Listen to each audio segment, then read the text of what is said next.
Kiedy gracze słyszą, że oto nadchodzi kolejna gra usługa od dużego wydawcy, mają w głowie jedynie spektakularną porażkę Concorda. I o ile w tym przypadku wszyscy przed premierą nie wróżyli dobrze, tak znajdziemy w historii gamingu wiele gier, które miały być hitem, a wyszło wiadomo co. W tym filmie pokażę Wam moim zdaniem 10 największych porażek w historii gamingu, przy czym zaznaczam, że jest to moja subiektywna lista i zapraszam do wymieniania swoich propozycji w komentarzach pod filmem. Ja jestem Przemoc Znonie i zapraszam na materiał.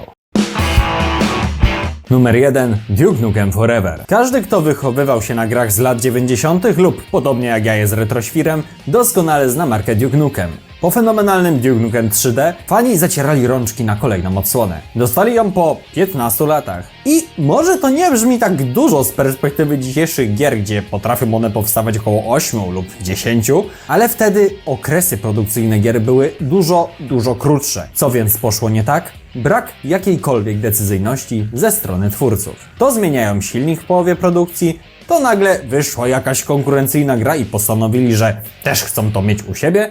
No i nasz biedny Duke Nukem był przepisywany parę razy od zera.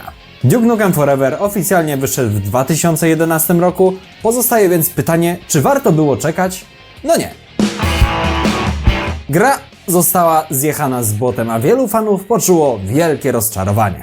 Totalny syf, bo to jest, każdy został zrobiony w ciula, bo każdy czekał, potem już każdy nie czekał, potem inni czekali, inni tylko obserwowali temat dla jaj, czy to wyjdzie, czy nie wyjdzie, jak wyjdzie, nieważne.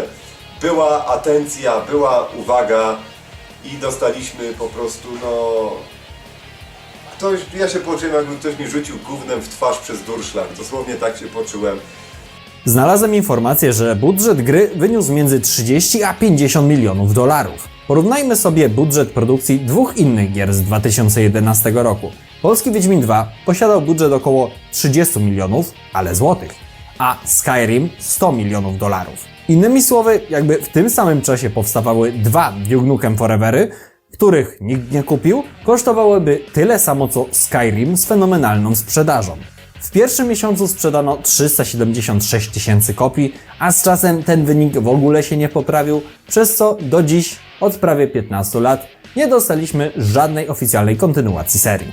O historii serii Duke Nukem planujemy zrobić w najbliższym czasie osobny materiał, także jeśli nie chcesz go przegapić, zostaw już teraz suba na kanale, jeśli jeszcze tego nie robisz. Numer 2. Anthem. Anthem narodził się w 2012 roku jako robocza nazwa Dylan. Ambitny projekt na silniku Frostbite mający zrewolucjonizować gatunek. Jednak przez prawie 7 lat do około 2019 roku trwał etap preprodukcji, pełen zmian kierowników, zwalniania kluczowych pracowników, co oczywiście paraliżowało decyzyjność. BioWare chciał wykorzystać silnik Frostbite, który używano przy chociażby Battlefieldach, jednak z czasem okazywał się coraz bardziej nieprzystosowany do ich potrzeb i oczekiwań, ponadto był trudny w obsłudze, co dodatkowo paraliżowało postępy prac. Od 2017 roku EA wywierało coraz większą presję nad tym projektem. Patrick Söderlund zażądał nowego wizerunku gry przed E3. Stąd przywrócono skradanie, latanie oraz stworzono na ostatnią chwilę wersję demo. Ostatnie 2 lata według relacji pracowników były piekłem deweloperskim. Były masowe odejścia, duża rotacja personelu, a także intensywne crunche. Wielu byłych devów otwarcie nawet przyznawało się, że przez Anthem popadli w depresję. Gra nie miała wyraźnego kierunku narracyjnego ani mechanicznego, co skutkowało powierzchniowością fabuły i słabym systemem rozwoju postaci. O ile trailer pokazany na wspomnianym E3 w 2017 roku i demo technologiczne zainteresowały graczy, zwłaszcza latanie w javelinach było chwalone jako coś świeżego i obiecującego. Niestety im bliżej do premiery entuzjazm opadał. Na premierę recenzje średnie, grywalność i lot były plusami, ale po kilku godzinach rozgrywka stawała się monotonna, loot i endgame niewystarczające, a gra pełna błędów i ekranów ładowania, no i innych problemów technicznych. Gracze narzekali na brak głębokiej historii celów, początkowy entuzjazm bardzo szybko przygasł. W 2019 roku BioWare zapowiedziało przeprojektowanie gry Anthem Next. Miał naprawiać brak treści i ulepszyć rozgrywkę. Jednak już po 2 latach ten projekt został skasowany. Po początkowej fali gracze odchodzili do lepiej działających tytułów jak np. Destiny 2 czy Warframe, które oferowały bardziej dopracowany endgame. Oliwy do pieca dodało skasowanie Anthem Next, co w oczach wielu fanów było przysłowiowym gwoździem do trumny gry. W lipcu 2025 roku ogłoszono, że serwery zostaną wyłączone 12 stycznia 2026 roku. Od tego momentu gra stanie się całkowicie niegrywalna, gdyż była tytułem online only. Taka jest przynajmniej narracja, że nie da się tego dać offline. Nie wiem jak wy się na to zapatrujecie, ale ja cieszę się z takich inicjatyw jak ostatnio nagłaśniane Stop Killing Games, pod którym sam się podpisałem i was również do tego zachęcam. Uważam, że skoro ktoś zapłacił za ten tonący okręt te 300 lub więcej ciężko zarobionych złotówek, no to tym bardziej powinien oczekiwać, że zakupiona przez niego gra zostanie z nim w jakiejkolwiek formie. Numer 3. Skull and Bones. W 2013 roku dostaliśmy najbardziej pirackiego asasyna w historii, a motyw piratów, walk morskich i wszystkiego wokół tego na tyle spodobał się fanom, że dawali znać Ubisoftowi, że chętnie by zagrali w grę, w której ten koncept byłby jeszcze bardziej rozwinięty. Początkowo Skull and Bones miało być rozbudowanym dodatkiem do Assassin's Creed 4 Black Flag, jednak w pewnym momencie zdecydowano się na wydanie go jako osobnej gry. Od startu produkcji do premiery minęło 11 lat, i był to jeden z kolejnych projektów Ubisoftu do grillowania. Gra była zapowiadana już nie jako produkcja AAA, tylko jako 4A, Quadruple A, czy jak to dziadostwo się tam wymawia. Gra po drodze była razy kancelowana, potem przepisywano od zera, a według szacunków to co dostaliśmy w 2024 roku było efektem dwuletniej pracy. Efekt, wielkie rozczarowanie, nuda i ogólnie gra została podsumowana przez graczy jako gorsza podróba Sea of Thieves. Tutaj dla zachowania rzetelności materiału wspomnę, że ostatnio coraz częściej możemy słyszeć pozytywny odbiór wobec tej gry wśród osób, które postanowiły ją sprawdzić w ostatnim czasie. Tutaj, pomimo mojej niechęci do dzisiejszego Ubi, muszę ich pochwalić, że nie pogrzebali po paru dniach tego projektu i pozdrawiam z tej strony Sony oraz Concorda. Widać, że starają się z tą grą cokolwiek zrobić. Czy będziemy mieli wielki coming back, jak na przykład przy Battlefieldzie 4, o którym mówiliśmy w filmie o historii tej serii, który gdzieś tam w rogu wam podlinkuję. On również na premierę był krapem pełnym bugów, a dzisiaj społeczność odbiera go bardzo pozytywnie i jest uważany za jednego z najlepszych BF-ów. Numer 4. Afterfall Insanity. Jestem ciekaw, ilu z was wcześniej słyszało o tej polskiej grze. Był to bardzo ambitny projekt od nieistniejącego już Nicolas Games, który miał być takim multiplatformowym uniwersum, nawet multimediowym można powiedzieć. Z rodzącego się uniwersum Afterfalla poza grami miały być również tworzone książki, komiksy, a także produkcje serialowe i filmowe. Początkowo wstęp do tego uniwersum miała być gra o roboczym tytule Burżuazja Serce Pustkowi i było to coś w rodzaju polskiego klona Fallouta. W pewnym momencie prac postanowiono pogrzebać ten projekt i korzystając z silnika Unity zrobić klona Dead Space'a. Tak, panowie z Nicolas Games mieli bardzo ambitne pomysły. Afterfall Insanity miał być zamiast burżuazji tym startem dla całego uniwersum. I teraz się skupcie. Sequelem do gry Afterfall Insanity miał być film według plotek reżyserii Patryka Wegi, a sequelem do tego filmu miała być kolejna gra z logiem Afterfall. Przypomnijmy, że w tamtych czasach marvelowskie MCU dopiero się rozkręcało, więc ciężej było sobie coś takiego wyobrazić, jakby to miało działać. Produkcja Afterfalla jest na tyle ciekawa, że pewnie kiedyś jeszcze do niej wrócimy na kanale. Tutaj skrótowo powiem, że twórcy w połowie produkcji stwierdzili, że zmienią silnik z Unity na Unreal Engine 3. Po drodze próbowali dosyć kreatywnego skamu, ponieważ ogłoszono akcję, w ramach której za $1 można było kupić pudełkową wersję gry przedpremierowo, a do tego otrzymać specjalny soundtrack na płycie CD. Gdzie jest haczyk, zapytacie?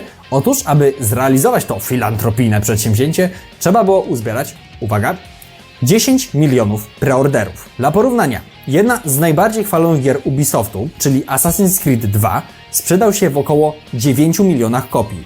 Z tym, że w tym wypadku Ubisoft był wtedy znany, jeszcze cenionym wydawcą i ta liczba uzbierała się po latach. A Nicolas Games, będąc za granicą no-name'em, gdzie Afterfall miał być ich pierwszą grą, bo wcześniej głównie wydawali zagraniczne tytuły, chciało 10 milionów preorderów, aby sfinalizować taką akcję. Oczywiście graczom już wtedy coś tutaj bardzo śmierdziało, no i kto by się spodziewał, nie uzbierano tych 10 milionów zamówień. Co się stało więc z kasą tych osób, które wpłaciły tego symbolicznego $? Według oficjalnych komunikatów od Nicolas Games, kasa została przeznaczona na cele charytatywne, a jaka była prawda, to już zostawiam ekspertom z sekcji komentarzy. Po premierze gra okazała się krapem, dostając zarówno od recenzentów, jak i większości graczy oceny oscylujące wokół 4/10. Chwalono ją przede wszystkim za klimat i chyba za nic więcej. Z czasem gra została wydana także na Steamie. Plany na film zniknęły tak szybko, jak się pojawiły, a w trakcie prac nad oficjalną kontynuacją Insanity okazało się, że Nicolas Games nie zapłaciło Epicowi za licencję na Unreal Engine'a, więc Epic mógł domagać się odszkodowania. I tutaj muszę pochwalić Epica, bo pierwsze co zrobili, to wystosowali pismo do zarządu Nicolas Games, że słuchajcie panowie, uregulujemy to między sobą, nikt nie musi wiedzieć, możemy pokojowo pójść na ugodę i nie targać się po sądach. Co zrobił zarząd Nicolas Games? Olał Epica. Ja wiem, że tam pewnie jakieś tęgie mózgi pracowały w tym Nicolas Games, no ale to już trzeba być naprawdę skończonym idiotą, żeby ktoś, komu jesteście coś dłużni, przyszedł i wyciągnął do was rękę na ugodę, a wy byście jeszcze na nią napluli. W każdym razie brak reakcji Nicolas Games równał się ze złożeniem tej sprawy do sądu. Epic zażądał wycofania Afterfalla ze Steama, co było wtedy jednym z najważniejszych źródeł przychodów dla Nicolas Games, na co Steam musiał przystać. Ten temat mógłbym jeszcze trochę ciągnąć, ale z racji, że jest to film o największych porażkach gamingu, to na razie urywam ten temat. Do Nicolas Games obiecuję, że jeszcze kiedyś wrócimy na kanale, bo tam się dosyć niezłe jaja działy, a to co teraz powiedziałem to raptem wierzchołek góry lodowej. Numer 5. Lord of the Rings Gollum. Przed premierą Lords of the Rings Gollum oczekiwania graczy były umiarkowanie wysokie. Głównie ze względu na ciekawą perspektywę. Grę z punktu widzenia Golluma, postaci niezwykle enigmatycznej i kluczowej w uniwersum Tolkiena. Wielu liczyło na bogatą narrację i imersję w świat Śródziemia i solidne mechaniki stealth i platformowe. Spodziewano się, że gra zaoferuje intrygującą historię, podejmowanie decyzji i zróżnicowane wyzwania, tworzonych przez The Adlic Entertainment. Po premierze, jak się okazało, gra była pełna błędów, niestabilności, częstych crashów i problemów ze sterowaniem. Końcowa wersja nie przypominała jakości materiałów prezentujących i wyglądała jak tytuł z ery PlayStation 2. Wiele źródeł określiło grafikę jako glinianą, przestarzałą i niespełniającą oczekiwań nowej generacji. Stealth i platforming były krytykowane jako monotonne, nieprecyzyjne i frustrujące. Często prowadziły do powtarzalnych zadań bez głębi. Recenzenci jak pisali o bolesnym, nudnym gameplayu i skarżyli się, że Gollum nie sprawdził się jako bohater gry akcji. O ile koncept mógł być naprawdę ciekawy, tak wykonanie całości pozostawia wiele do życzenia. Numer 6. Multiversus. Wiosną 2022 nastąpiła fuzja między Warner Media oraz Discovery, co za tym idzie, panował duży bałagan organizacyjny, z którym zarząd nowego powstałego Warner Bros. Discovery musiał się uporać. Jako fani czy to filmów, czy seriali często słyszeliśmy wtedy, że coś jest wycofywane, coś jest opóźnione, no i ogólnie było wtedy dużo negatywnego szumu wokół Warnera. I wtedy ni stąd ni zowąd ląduje otwarta beta gry Multiversus z bijatyki free-to-play, będącej crossoverem dla marek spod szyldu Warner Bros. Od postaci DC Comics po grę o Tron, kończąc na postaciach z kreskówek jak Zwariowane Melodie lub Pora na przygodę. Ta gra pojawiła się znikąd i była na ustach każdego magazynu growego. Po pierwszych tygodniach już dostawaliśmy informacje o pierwszych milionach na kontach twórców, a także pojawiły się przecieki na temat nadchodzących postaci. Niestety w pewnym momencie z tą grą przestało się cokolwiek dziać, potem zamknięto betę i długo nie było nic słychać o Multiversus. Kiedy jednak gra wróciła, nie zebrała tak dużego fandomu jak w trakcie bety, a jej serwery zostały zamknięte w maju tego roku. Wielka szkoda, bo moim zdaniem jest to naprawdę zmarnowany potencjał. Gra rozwijała się zdecydowanie za wolno i po oficjalnej premierze mieliśmy sytuacje, które sam mocno potępiam, czyli aby zagrać nową postacią, musisz kupić specjalny płatny karnet. Gracze Overwatcha 2 pewnie wiedzą, o co mi chodzi. Numer 7. Fallout 76. Kiedy Bethesda zapowiedziała pracę nad, nazwijmy to, Falloutem Online, wielu graczy podchodziło do pomysłu bardzo entuzjastycznie. Marketingowo swoje zrobił również fenomenalny moim zdaniem cover Country Roads, które później pojawiło się wśród społeczności falloutowej. No i niestety na premiery było to jedno wielkie nieporozumienie. Masa bugów, latające obiekty, źle ładująca się mapa, brak NPC-ów. Gracze marcowo zaczęli żądać zwrotów gry, a w sklepach stacjonarnych często pudełka z Falloutem 76 były dawane za darmo jako bonus do zakupu jakiejś konsoli, bo wszyscy próbowali się pozbyć tego paździerza. Z czasem grę jako taką naprawiono, ale podobnie jak w wypadku Skull and Bones, niesmak pozostał. Sam się od Fallouta 76 szybko odbiłem, bo wiało tam nudą i ogólnie gra sprawiała wrażenie, jakby brakowało w niej jakiegoś większego celu. Numer 8. Star Wars Battlefront 2. Gra została wydana przez studio DICE, mam nadzieję, że dobrze to wymawiam, i wydane przez Electronic Arts jako sequel do rebootu z 2015 roku. Twórcom zależało na dużym skoku jakościowym, nie tylko poprzez dodanie multiplayerowych trybów, ale też pełnoprawnej kampanii fabularnej z bohaterką Iden Versio, która miała być postacią skomplikowaną i szarą. Wczesny dostęp ujawnił niestety system mikropłatności w postaci m.in. lootboxów zawierające Star Cards, dające przewagę w rozgrywkach, co już wtedy wzbudziło sprzeciw graczy, którzy uznawali system za pay to win nawet przed premierą. Tuż przed oficjalną globalną premierą gracze oburzyły koszty odblokowania ikonicznych postaci takich jak Luke Skywalker czy Darth Vader, nawet 40 godzin gry lub konieczność zakupu skrzynek, aby je zdobyć.